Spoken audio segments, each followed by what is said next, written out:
स्तुति हो, परमेश्वर की महिमा हो। आज हम परमेश्वर के वचन से देखेंगे, उसमें शीर्षक ऐसे दिया है, आत्मिक नींद से जागरूक हो। आत्मिक नींद में कई लोग होता है, हम उस नींद से जागरूक का परमेश्वर का वचन हमें बताता है। रोमियो के पत्री 13 अध्याय और उसका 11 और 12 वचन आज हम पढ़ेंगे। Romans chapter 13 verse 11 and 12। समय को पहचान कर ऐसा ही करो, इसलिए कि अब तुम्हारे लिए नींद से जाग उठने की घड़ी आ पहुंची है। क्योंकि जिस समय हमने विश्वास किया था, उस समय के विचार से अब हमारा उद्धार निकट है। रात बहुत बीत गई है और दिन निकलने पर है, इसलिए हम अंधकार के कामों को त्याग कर ज्योति के हथियार बांध लें। प्रार्थना करें। सर्वशक्तिमान दयालु पिता परमेश्वर, हम आपको धन्यवाद देते हैं इस पवित्र वचन के द्वारा। परमेश्वर, आप हमसे बात करिए प्रभु। हालेलुया। तेरी उपस्थिति में प्रभु आनंद की भरपूरी है। परमेश्वर का वचन की भेदों को समझने के लिए सहायता करेगा। मुझे तेरे क्रूस के पीछे छिपा कर रखने के लिए परमेश्वर का पवित्र शास्त्र से, परमेश्वर का वचन से अच्छी रीति से समझ सके। कृपा मदद की से धन्यवाद देता हूं। सुनने वाला हर एक लोग आशीष होने के लिए सहायता करें, यीशु के नाम से आमीन। आमीन। परमेश्वर के नाम की महिमा हो। प्रेरित पौलुस रोमियो के कलीसिया को इस पत्र लिखते वक्त लिखा है, समय को पहचान कर ऐसे ही करो, इसलिए कि अब तुम्हारे लिए नींद से जाग उठने की घड़ी आ पहुंची है। क्योंकि जिस समय हमने विश्वास किया था, उस समय के विचार से अब हमारा उद्धार निकट है। हमारा उद्धार निकट है। रात तो बहुत बीत गई है और दिन निकलने पर है, इसलिए हम अंधकार के कार्य को त्याग कर ज्योति के हथियार बांध लो। परमेश्वर का लोग ज्योति का हथियार बांधना समय आ गया। पौलुस बोल रहे, अगर हम उस हथियार हम सही ढंग से बांधकर तैयार नहीं है, नींद में है, तो शत्रु आकर हमें पराजित कराएगा। इसलिए जागते रहना परमेश्वर का वचन है, जागते रहना। हालेलुया। सब लोग बोलेंगे हालेलुया, हालेलुया। कोई सोना नहीं है। परमेश्वर का शारीरिक की नींद भी नहीं हो रहा है, आत्मिक नींद भी नहीं आ रहा है। हालेलुया। परमेश्वर की स्तुति हो। क्योंकि शैतान का बहुत बड़ा चाल होता है। हालेलुया। हमें आत्मिक नींद के साथ साथ शारीरिक नींद भी लेके आकर आत्मिक अनुग्रह से हमें छुड़ा है। पौलुस ने वो बोल रहे थे 2000 साल पहले, पौलुस जब बता रहे थे, अब हम उस समय के विश्वास किया था, उस समय के विचार से अब हमारा उद्धार निकट है। 2000 साल पहले बोला, अब 2000 साल बीत गया और हमारा उस उद्धार का यानी परमेश्वर के आगमन का उस समय और भी नजदीक है, और भी निकट है। इसीलिए प्रभु का वचन कह रहे थे, जागते रहो, जागते रहो। जागृति होना जरूरी है। आज इस संसार में एक आत्मिक नींद में पड़े हुए लोग हैं, उस नींद से हम बाहर आना आवश्यक है। सांसारिक बातों में ज्यादा समय व्यतीत कर रहे, आत्मिक चीजों को समय दे नहीं पा रहे थे। हम प्रभु यीशु मसीह का बच्चे लोग, हम प्रभु की आगमन के लिए और तैयार रहना। इतना लोग विश्वास करते हैं यीशु मसीह आने वाला है। हालेलुया। आमीन। जो सारे थोड़ा सा उसको हिला देंगे। Hallelujah, hallelujah. परमेश्वर की स्तुति हो। हमारे यीशु मसीह शीघ्र आने वाला है, जल्दी आने वाला है। यीशु मसीह का आगमन में मैं और आप हम सब लोग वहां पर मिलना है, बस इतना ही हमारा उद्देश्य। वहीं पर परमेश्वर बहुत बड़ा प्रतिफल के लिए हमारे लिए रखा है। पहले यूहन्ना का पत्री 3 अध्याय और उसका 3रा वचन अब पढ़ेंगे।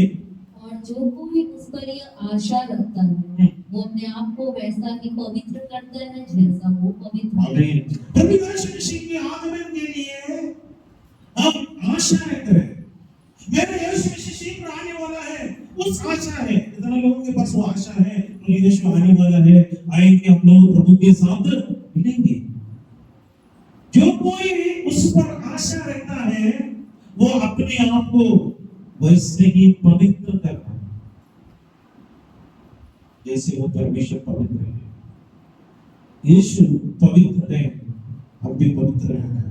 संगे दूसरा पत्रुस का पत्री 3 अध्याय और उसका 4 वचन इस प्रकार लिखा है। और कहेंगे उसके आने की प्रतिज्ञा कहाँ गई, हाँ। क्योंकि जब से बाप दादे सो गए हाँ। सब कुछ वैसा ही है हाँ। जैसा सृष्टि के आरंभ से था। तो लोग कहेंगे, क्या कहेंगे? कोई फर्क नहीं है। देखो अपनी प्रतिज्ञा कहाँ चली गई, लोग पूछेगा, क्योंकि जब से बाप दादा सो गए हैं सब कुछ वैसे ही है। सृष्टि के आरंभ से देख रहे सब वैसे ही है, अगर लोग कह सकते हैं।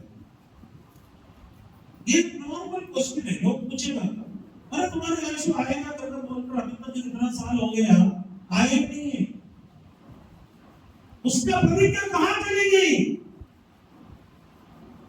जब वो सबसे बाप दादा से एक कहीं गए सो गए हैं, हम लोग देखा सब कुछ वैसे है, सूर्य चंद्रमा चांद पहाड़ नदियां समुद्र सब वैसे ही है, क्या फर्क है? लोग पूछेगा। ये चीजें देखकर लोग अपने आप को धोखा हो रहा है। प्रेम बकरों से आप यही कह रहे थे, लोग कहेंगे वो कहाँ होंगे, यीशु आया नहीं, क्यों नहीं आया? लेकिन आगे नहीं, आगे पढ़िएगा उसका 8 वचन से पढ़िएगा, 12 तक पढ़ेंगे। हे प्रियो, ये बात तुमसे छिपी ना रहे। हे प्रियो, ये बात तुमसे छिपी ना रहे। प्रभु के यहाँ हाँ। एक दिन 1000 वर्ष के एक बराबर दिन परमेश्वर के लिए 1000 वर्ष के बराबर है, और 1000 वर्ष एक दिन के बराबर। एक दिन के बराबर है। प्रभु अपनी प्रतिज्ञा के विषय में हाँ। देर नहीं करता। प्रतिज्ञा के विषय में देर नहीं करता। लोगों को कहेंगे कहाँ है परमेश्वर का वायदा, कहाँ है परमेश्वर का वचन? पत्रुस बोल रहे हैं प्रभु अपने प्रतिज्ञा के विषय में देर नहीं करता। जैसी देर कुछ लोग समझते हैं, कुछ लोग समझते हैं देर हो रहे हैं, तो तुम्हारे विषय में धीरज धरता है, हमारे विषय में धीरज करता है, और नहीं चाहता कि कोई नष्ट हो, कोई नष्ट न हो, वरन यह कि सबको मन फिराव का अवसर मिले। सबको मन फिराव के अवसर देने के लिए परमेश्वर चाहते हैं, परमेश्वर ही चाहते हैं, इसलिए प्रभु के आगमन विलंब है। मन फिराव के लिए अवसर परमेश्वर देने के लिए। आगे देखिए 10 वचन। प्रभु का दिन चोर के समान आ जाएगा। प्रभु का दिन चोर के समान आ जाएगा। उस दिन आकाश बड़ी हड़हड़ाहट के शब्द से जाता रहेगा और तत्व बहुत ही तत्व होकर पिघल जाएंगे और पृथ्वी और उस पर के काम जल जाएंगे। जबकि ये सारी वस्तुएं इस रीति से पिघलने वाली है, तो तुम्हें पवित्र चाल चलन और भक्ति में कैसे मनुष्य होना चाहिए, और परमेश्वर के उस दिन की बाट किसी रीति से जो होना चाहिए और उसके जल्द आने के लिए कैसा यत्न करना चाहिए, जिसके कारण आकाश आग से पिघल जाएंगे और आकाश के गण बहुत ही तत्व होकर पिघल जाएंगे। आकाश फट जाएगा, आकाश के किरण बहुत तप्त होकर पिघल जाएंगे। गर्म इतना होगा, मनुष्य जो कुछ बनाया, जो कुछ सेफ्टी है, सब सुरक्षित है, सब बढ़िया है करके सोच रहे हैं, सब एक दिन नष्ट हो जाएगा। लेकिन प्रभु के लिए बाढ़ जो होते तो मेरे प्यारों, केवल वही हमारे लिए स्थिर रहेगा। हम क्या करना चाहिए? प्रभु यीशु मसीह के आगमन में और आगे बढ़ने के लिए हम क्या करना चाहिए? सबसे पहले नींद से उठना। शारीरिक नींद अभी नहीं होना, आत्मिक नींद बिल्कुल नहीं होना। नींद से उठना। दूसरा, रात बीतने वाली है, हर एक दिन आने वाली है। रात बीतने वाली है, सारे कष्ट बीतने वाली है, एक दिन आने वाली है। तीसरा, ज्योति की हत्या बांधना, ज्योति का हत्या बांधना। आज हम नींद से उठना अवश्य। रोमियो का पत्री 13 अध्याय और उसका 11वां वचन इस प्रकार लिखा है, समय को पहचान कर ऐसा ही करो, इसलिए अब तुम्हारे लिए नींद से जाग उठने की घड़ी आ पहुंची। क्योंकि जिस समय हमने विश्वास किया था, उस समय के विचार से अब हमारा उद्धार निकट है। समय को पहचान कर, समय को जानना है, अवसर को बहुमूल्य समझना है। नींद से जाग उठने की घड़ी आ पहुंची है।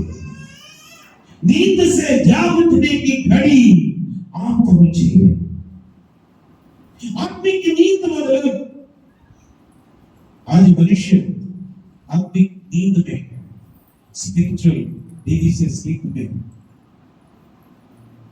इस आत्मिक नींद से हम बाहर आना आवश्यक है। आत्मिक नींद से शैतान हमें नींद लेके आकर, नींद की आत्मा लेके आकर आत्मिक नींद में हमें डाल देता है।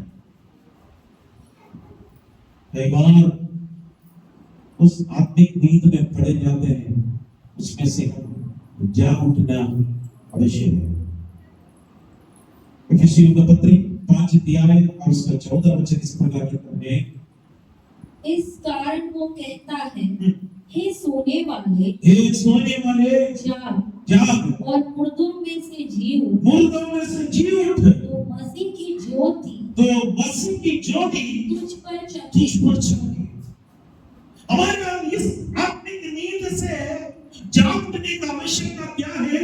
मसीह की ज्योति हमारे ऊपर चमकना है। परमेश्वर की ज्योति मेरे और आपके ऊपर चमकने के लिए परमेश्वर चाहते हैं। जब तक इस आत्मिक नींद में पड़ जाते हैं, इस ज्योति को मैं और आप महसूस नहीं कर सकते। कुछ लोग तो एकदम ही हिलाए उठेगा नहीं, पानी डालते तो भी नहीं उठाते, पानी में डालते तो भी नहीं उठेगा। हमें आत्मिक नींद से जाग उठना है। सोने वालों जाग उठो, मुर्दों में से जी उठो। आत्मिक मृत्यु में शैतान हमें इस नींद लेकर जाता है। आत्मिक मृत्यु परमेश्वर से हमें अलग कर देता है। सेपरेशन फ्रॉम गॉड, उसको मृत्यु का डेफिनेशन दे सकते हैं। परमेश्वर से अलग कर रहा है। शैतान धीरे धीरे नींद में डालते डालते आत्मिक मृत्यु में लेके जाता है। केवल आत्मिक मृत्यु में नहीं जाता है। मेरे और आपके ऊपर इस मसीह की ज्योति चमकना आवश्यक है। परमेश्वर का प्रकाश चमकना आवश्यक है। मसीह की ज्योति हमारे ऊपर जब चमकना आवश्यक है, जब मसीह की ज्योति जब आएगा और आत्मिक नींद से बाहर आ सकते। दूसरा कुरिन्थियों का 15 अध्याय और उसका 34 वचन। धर्म के लिए जागो और पाप न करो, क्योंकि कुछ ऐसे हैं जो परमेश्वर को नहीं जानते। मैं तुम्हें लज्जित करने के लिए यह कहता हूं, धर्म के लिए जाग उठो, धर्म के लिए जाग उठो और पाप न करो। और धर्म का उसमें जाग उठना आवश्यक है। आत्मिक नींद से हम लोग बाहर निकलना है, जाग उठना है। अवसर बहुमूल्य है, इस अवसर को नाश नहीं करना। तीतुस पत्री 2 अध्याय 11 वचन से लेकर 13 वचन तक इस प्रकार लिखा है, क्योंकि परमेश्वर का वह अनुग्रह प्रकट है जो सब मनुष्यों के उद्धार का कारण है और हमें चेतावनी देता है कि हम अभक्ति और सांसारिक अभिलाषाओं से मन फेरकर इस युग में संयम और धर्म और भक्ति से जीवन बिताए और उस धन्य आशा की अर्थात अपने महान परमेश्वर और उद्धारकर्ता यीशु मसीह की महिमा के प्रकट होने की बाट जोहते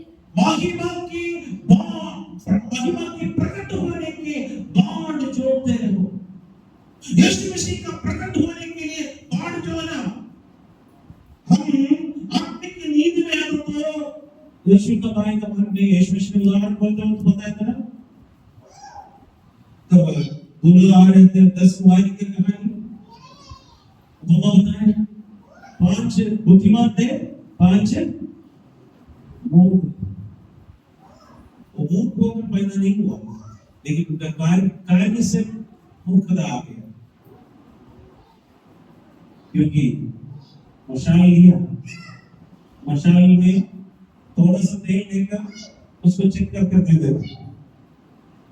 हाँ, तो जाकर घर पर जाकर तेल भरना। उसने क्या सोचा है कि दुकान वाला दिया उस टेस्टिंग वाला तेल से काम चलेगा, है? जो नया गाड़ी लेते थे, आधा लीटर पेट्रोल कंपनी वाला देते हैं, और आधा लीटर पेट्रोल से पूरा चलेगा जीवन भर। बोला है आपको पेट्रोल स्टेशन तक धक्का लेकर जाना नहीं, इसलिए हम लोगों ने आधा लीटर तेल दे दिया, वहां तक आपका पहुंचेगा, लेकिन आपका ड्यूटी है उसमें तेल भरना। लेकिन मैंने 1.5 लाख का स्कूटर तो ले लिया, लेकिन वो दुकान वाले ने दिया उस आधा लीटर का तेल से मैं संतुष्ट होकर जीवन भर मैं वो उसी से ही चलूंगा अगर वो तो क्या बोलेगा मेरा नाम। और यही बुद्धियों का अवस्था है। अब परमेश्वर की आगमन के लिए बाट जोड़ना है। यीशु मसीह का आगमन निकट है। हम इस युग के अंत में हम लोग आया है, हम लोग इंतजार नहीं किया तो प्रभु के आगमन के लिए तैयार नहीं है तो यद्यपि हमारा प्रभु यीशु मसीह आने वाला है, उस वक्त हम छूटना नहीं है। Hallelujah, praise the Lord. परमेश्वर की महिमा हो, परमेश्वर की स्तुति हो। पहले नींद से जागो,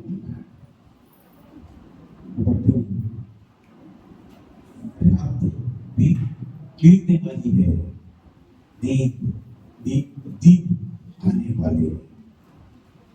हालेलुया, रात बीतने वाली है। रोमियो का पत्री 13 अध्याय और उसका 12 वचन। रात बहुत बीत गई है, रात बहुत बीत गई है और दिन निकलने पर है। रात बहुत बीत गई, रात बहुत बीत गई। रात बदल तमाम प्रकार का समस्या हो सकती है, आत्मिक अविश्वास हो सकता है, पाप हो सकता है, विरोध हो सकता है, और जितना भी अविश्वास का बात होता है, ये सारे बातें बीत गई। लेकिन दिन एक दिन निकलने पर है, दिन निकलने पर है। और यीशु मसीह का आगमन निकट है, परमेश्वर की आगमन निकट है, दिन निकलने पर है, दिन निकलने पर है। दिन मतलब परमेश्वर का न्याय आने वाला है, परमेश्वर का महिमा प्रकट होने वाला है। यीशु मसीह का आगमन निकट है। जो व्यक्ति यीशु मसीह के आगमन के लिए इंतजार नहीं किया था तो वो न्याय सिंहासन के सामने दंड के लिए खड़ा होना पड़ेगा। भयानक अवस्था हमारे से किसी के ऊपर नहीं आना है। इसलिए प्रभु का वचन प्रेरित पौलुस बोला है, रात तो बहुत बीत गई, दिन निकलने पर है, दिन निकलने पर है। हमारे प्रभु यीशु मसीह का आगमन के लिए तैयार है। यीशु मसीह ने बोला है, मत्ती सुसमाचार 7 अध्याय उसका 22 और 23 वचन में, उसी दिन बहुत से लोग मुझसे कहेंगे, हे प्रभु, हे प्रभु, हे प्रभु, हे प्रभु, क्या हमने तेरे नाम से भविष्यवाणी नहीं की और तेरे नाम से दुष्ट आत्माओं को नहीं निकाला और तेरे नाम से बहुत से आश्चर्य काम नहीं किए? तब मैं उसे खुलकर कह दूंगा, मैंने तुमको कभी नहीं जाना। हे पुकार करने वालों, मेरे पास से चले जाओ। देखिए बहुत लोग आकर कहेंगे, हे प्रभु, हे प्रभु, मैंने भविष्यवाणी की, मैंने तेरे नाम से दुष्ट आत्माओं को निकाला, तेरे नाम से आश्चर्य कर्म भी किया। तो परमेश्वर क्या करेगा? मैं तुम्हें नहीं जानता। यह अवस्था मेरे ऊपर नहीं हो रहा है, इसलिए जाग जाए। हम वाचफुल होना है, हम लोग जागते रहना आवश्यक है। आपकी नींद में नहीं पड़ना है मेरे प्यारे। एक दिन शैतान को परमेश्वर ने तो दंड के लिए रखा है। यहूदा का पत्री उसका 6वां वचन पाया दिया है, 6वां वचन में, फिर जिन स्वर्गदूतों ने अपने पद को स्थिर न रखा वरन अपने निज निवास को छोड़ दिया, उसने उनको भी उस भीषण दिन के न्याय के लिए अंधकार में, भीषण दिन के लिए न्याय के लिए अंधकार में, जो सदा काल के लिए है, सदा काल के लिए है, बंधनों में रखा। बंधनों में रखा। अभी शैतान के लिए तैयार कर रखा है। वो एक दिन आग की झील के अंदर डाल दे, आग के झील के अंदर डाल दिया जाएगा। लेकिन परमेश्वर के लोगों में एक बहुत बड़ा प्रतिफल है। परमेश्वर के लोगों के लिए प्रतिफल प्राइयों के पत्र 10 अध्याय 35 से लेकर 37 वचन तक लिखा है। इसलिए अपना हिराव न छोड़ो, क्योंकि उसका प्रतिफल बड़ा, उसका प्रतिफल बड़ा है। हिराव न छोड़ो मेरे प्यारो, आप अपना हिराव नहीं छोड़ना। वो सब आपके विरोध करते होंगे, वो सब आपको आराधना के लिए छोड़ते भी नहीं होंगे। आप सोचेंगे निराशा कभी नहीं होगी।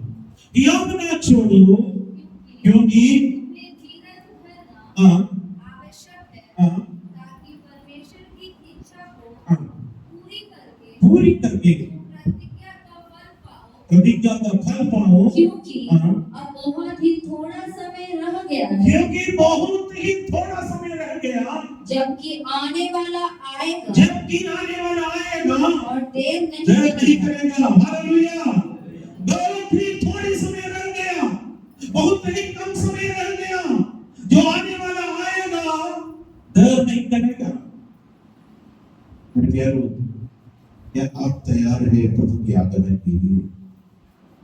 आप तैयार नहीं है तो हम आज से तैयार रहना आवश्यक। दूसरा तीमुथियुस का पत्री में पहला अध्याय उसका 5 और 6 वचन इस प्रकार लिखा है, मुझे तेरे उस निष्कपट विश्वास की स्तुति आती है जो पहले तेरी नानी लोइस और तेरी माता यूनिके में था, और मुझे निश्चय है कि तुझ में भी है।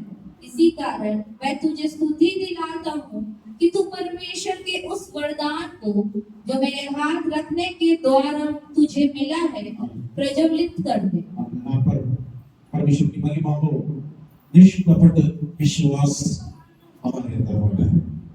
परमेश्वर की स्तुति में, परमेश्वर की महिमा, परमेश्वर की उपस्थिति में हम नित्य आगे बढ़ना जरूरी है मेरे प्यारों। परमेश्वर की कृपा दृष्टि हमारे उपस्थिति में, परमेश्वर की कृपा हमारे साथ बनी है। हालेलुया। हम तीसरा मेरे बात लिखा है, जो ज्योति की हत्या का बात करना। सबसे पहले नींद से जाग उठना है। दूसरा देखा है, रात बीत गई है, दिन आने वाली है, हम जैसे मनुष्य और अंधकार के हथियार को दूर करके ज्योति के हथियार बात करना है। और रोमियो का पत्री 12 अध्याय और 13 वचन का लास्ट भाग लिखा है, इसलिए हम अंधकार के कामों को त्याग कर ज्योति के हथियार बांधे। इसलिए हम अंधकार के कामों को त्याग कर ज्योति के हथियार बांध ले। अंधकार के हथियार दूर करना है, अंधकार के कामों को दूर करना है। अंधकार का काम बहुत बुरे होते हैं, उस कार्य को दूर करके हम ज्योति की हथियार बांध रहे हैं। हम ज्योति के संतान हैं मेरे प्यारों, ज्योति के हथियार हम बांध कर शत्रु सेना के विरोध में लड़ने के लिए, हम ताकत पाने के लिए परमेश्वर हमें ज्योति के हथियार दिया है। उस ज्योति के हथियार बांधना है, अंधकार के कामों को त्यागना है। कितना लोग तैयार है अंधकार के कामों को त्यागने के लिए? कितना लोग तैयार है ज्योति के हथियार बांधने के लिए? हालेलुया, परमेश्वर की महिमा हो। हम इस ज्योति के हथियार को बांध ले। इफिसियों का पत्री 4 अध्याय इसका 30 वचन इस पर लिखा है, परमेश्वर की पवित्र आत्मा को शोकित मत करो, जिससे तुम पर छुटकारे के दिन के लिए छाप दी गई। परमेश्वर के पवित्र आत्मा को शोकित नहीं करना, पवित्र आत्मा को दुखित नहीं करना। हमारा कार्य परमेश्वर की आत्मा को दुख देने वाला नहीं होना, जिससे तुम छुटकारे के दिन के लिए छाप दिया गया है। छुटकारे के दिन, एक दिन परमेश्वर ने छुटकारा देगा, हमें परमेश्वर ने सील लगाया, छाप लगाया। हालेलुया, परमेश्वर की महिमा हो। उसी अध्याय का 22 से लेकर 24 वचन तक पढ़ेंगे कि तुम पिछले चाल चलन के पुराने मनुष्य को जो भरमाने वाली अभिलाषाओं के अनुसार भ्रष्ट होता जाता है, उतार डालो और अपने मन के आत्मिक स्वभाव में नए बनते जाओ और नए मनुष्यों को पहन लो, जो परमेश्वर के अनुरूप सत्य की धार्मिकता और पवित्रता में सृजा गया है। पुराना अभिलाषा वो कहते हैं अंधकार का चीज है, उसको दूर करना है, उतार डालना है। कपड़ा उतार कर चिपड़ा उतार डालो, अपने मन को आत्मिक के स्वभाव में नए बनते जाओ, आत्मिक स्वभाव में नए बनते जाओ। नए मनुष्यत्व को पहन लो। परमेश्वर के अनुग्रह सत्य को धार्मिकता और पवित्रता से सजा गया है। नया मनुष्यत्व को पहने, पुराने को उतार दो।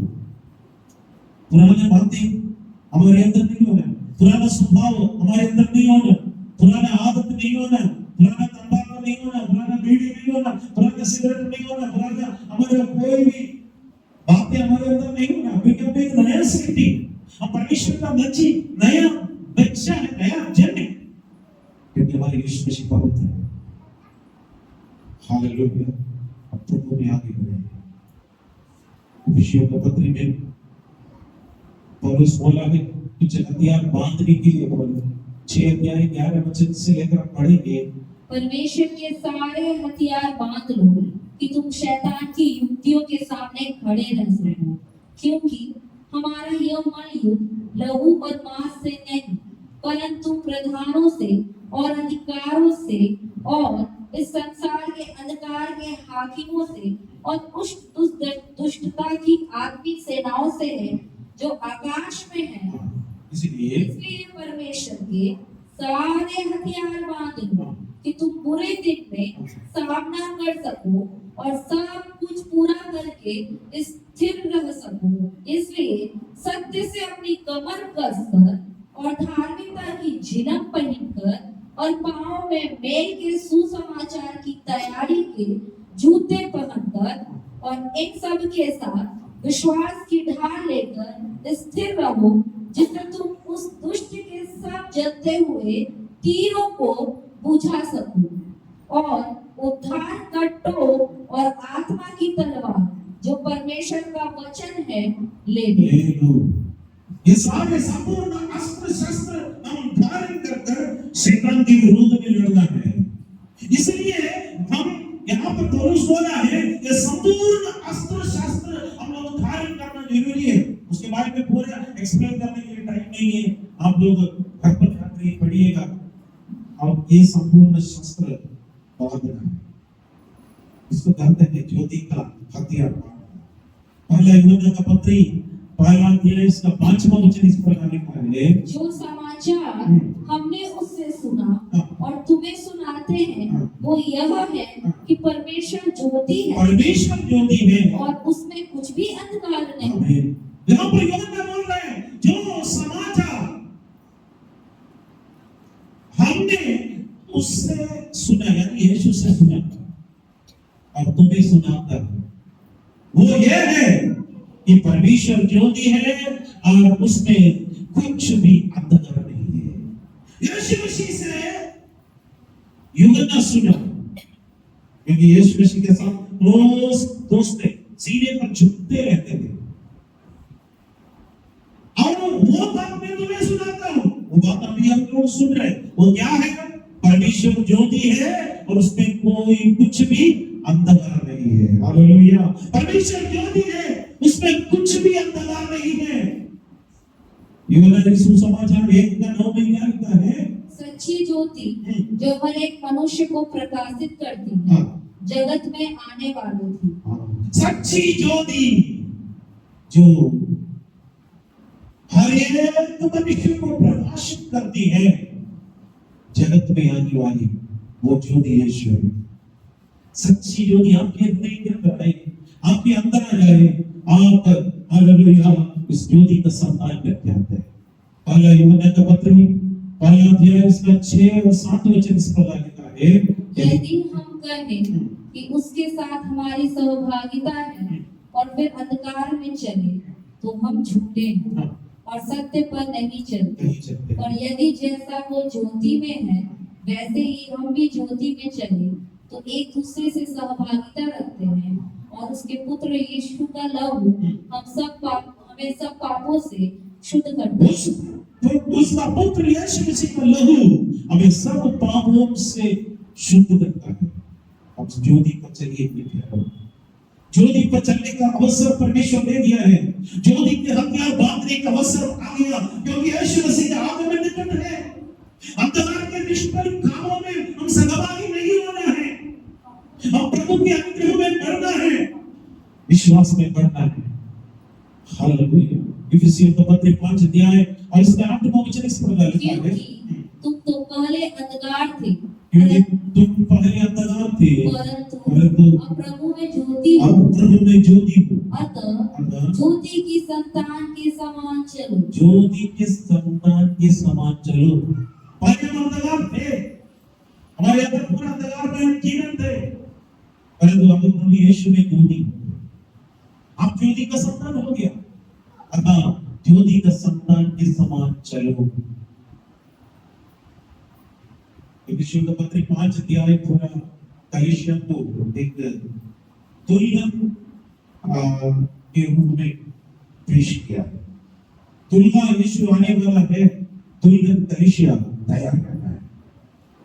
और उसका 27वां वचन लिखा है, और उसे एक ऐसी तेजस्वी कलीसिया बनाकर अपने पास खड़ी करे जिसमें न कलंक न झुर्री न कोई और ऐसी वस्तु हो, वरन पवित्र और निर्दोष हो। हमें इस दुल्हन कैसे होना है जो लिखा है, और उससे एक ऐसी तेजस्वी कलीसिया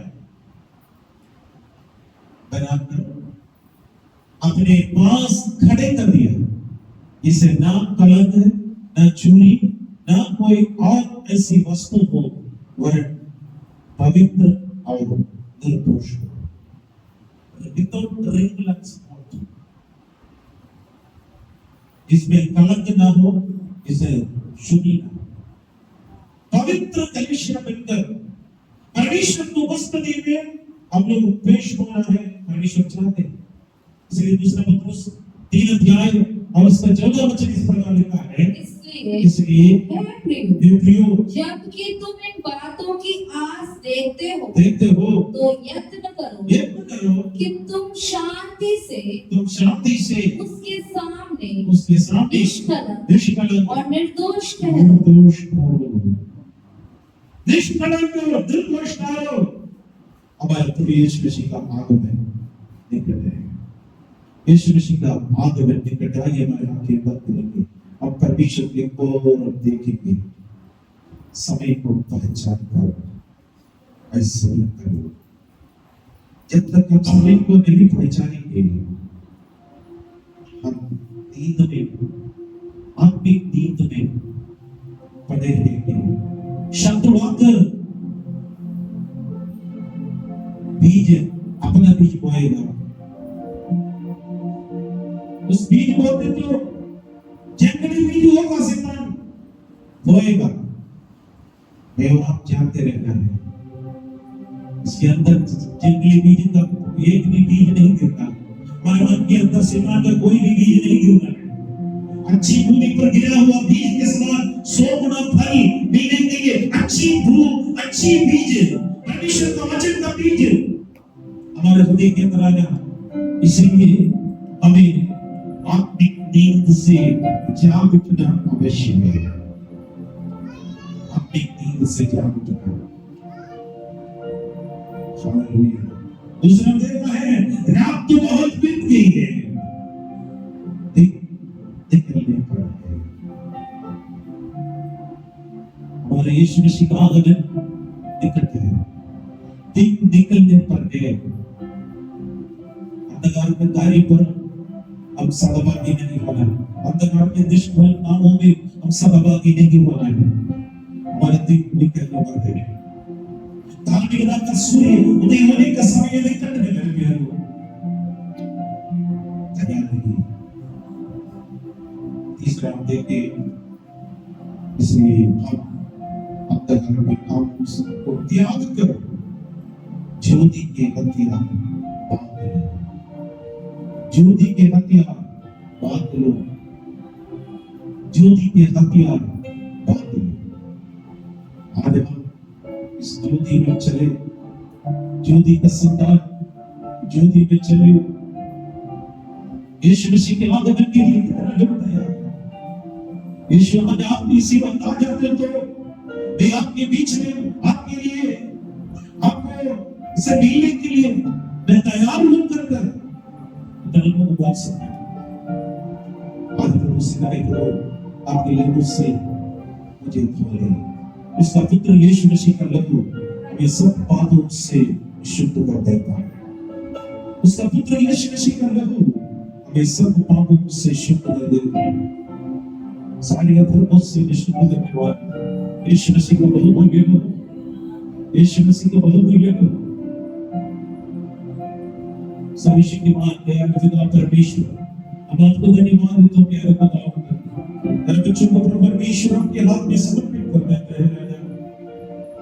हम अवसर को बहुमूल्य समझने के लिए परमेश्वर सहाय बनने के लिए आपके हाथ में निकट है। हम उसके लिए तैयार रहने के लिए परमेश्वर सहाय देते हैं। पिता परमेश्वर आपको लाख लाख धन्यवाद देते हैं। आपकी उपस्थिति में आनंद की भरपूरी प्रभु परमेश्वर, हम इस अंधकार के निष्फल खामों में सहभागी ना होने की प्रार्थना करते हैं।